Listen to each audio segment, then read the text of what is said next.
Yo, this is going to be a really interesting video because in this video, I'm going to give details on how we plan on eliminating our $165,000 and some change student loan balance in 17 months. So we're going to talk about the plan. We're going to talk about how we're going to eliminate it in 17 months. More importantly, I'm going to explain why that 17-month period is so important. That's our deadline where we have to get the balance to zero.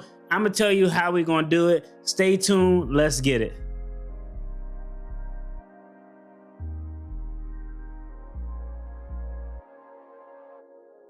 What's going on, y'all? I'm Marcus. You're at the channel, The Debt Free Dad. We're talking finances, current events, attorney reactions, letting y'all know what we got cracking as my family is on our journey to become first-generation millionaires. Now, before I get started, I always like to give the disclaimer. Licensed attorney, not your attorney, not legal or financial advice. Just giving my opinion and takes and letting y'all know what we got cracking, what's going on in the household of Debt Free Dad.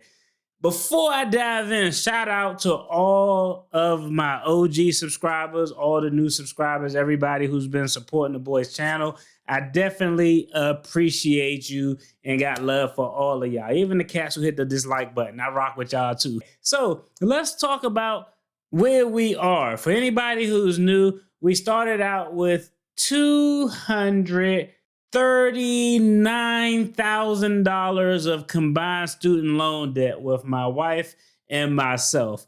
In 2020, because we didn't have to make any payments on our federal student loans, we took care of all of our non-mortgage debt. And in 2021, we focused on my student loan, which was $109,000. Now, where are we currently? Right now on my student loan, we owe about $32,000 and some change. But after we eliminate that student loan, we have to tackle my wife's $130,000 student loan. So what is our plan moving forward for the student loan that we're currently attacking, the remaining $33,000?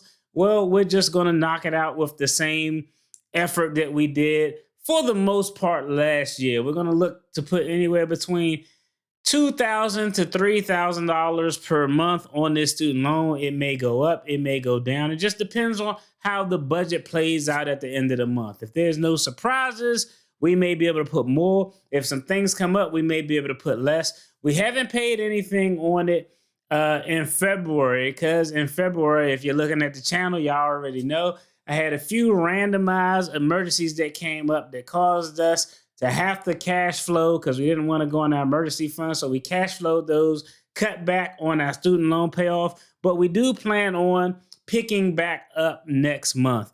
So our plan is just to continue to make that same progress, make as much progress as we can before we have to start actually repaying our student loans. But definitely have this loan balance zeroed out by the end of the year. That's our goal.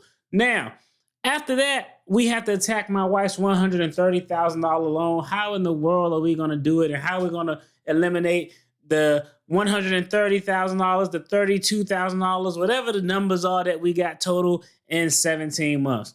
Well, this is our plan. We should be qualifying for the public service student loan forgiveness for my wife's loan. My wife is a public servant. She's been in the public servant field for a lot longer than I have. Now, here's where it gets interesting, because early on we were like, you know what? We're just going to knock it out and pay all of this stuff. However, since the Biden administration revamped the public service student loan forgiveness program to make it easier, some payments that wouldn't have qualified before now qualify. Now we got an actual number. We know how many more months of payments we need to make on that student loan in order for it to be forgiven. And we just did the simple math. If making those payments until forgiveness was cheaper than repaying the actual entire balance of her $130,000 student loan, we're just going to make those payments for the appropriate time frame and get the balance forgiven.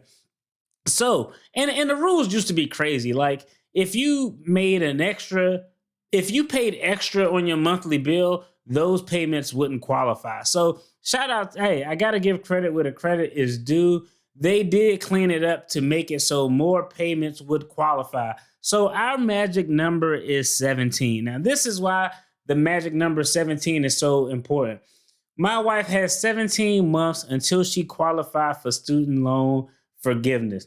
In addition, 17 months is perfect because 17 months is right around the time where our son would be graduating high school. So he'll graduate high school. We'll wipe out all of our student loan debt. We'll only have a mortgage. And then we can focus our resources on investing, diving a little bit more into residential real estate investments, and making sure we can take care of my son's college or trade school course or whatever the hell it is that he ultimately decides to do. Hey, we do got a little bit of advantage. As long as the student loan payments and interest freeze is continuing, all of these months will qualify and count towards the public service student loan forgiveness months that we have to meet in order for my wife's loan to be discharged. So that's the game plan. We're going to continue to attack my loan. Hey, once that's knocked out, we're going to continue making the minimum payments required for the however remaining months we'll have. And we did the math.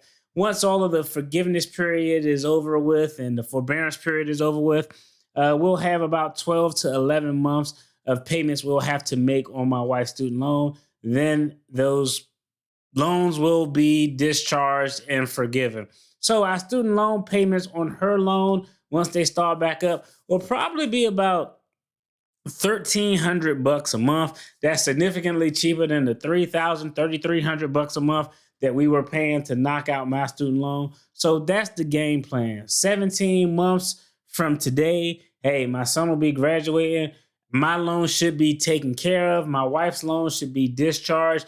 And we will be what I like to refer to as debt-free light. Debt-free light is like, it's like light beer. It's not really beer, but it's kind of close.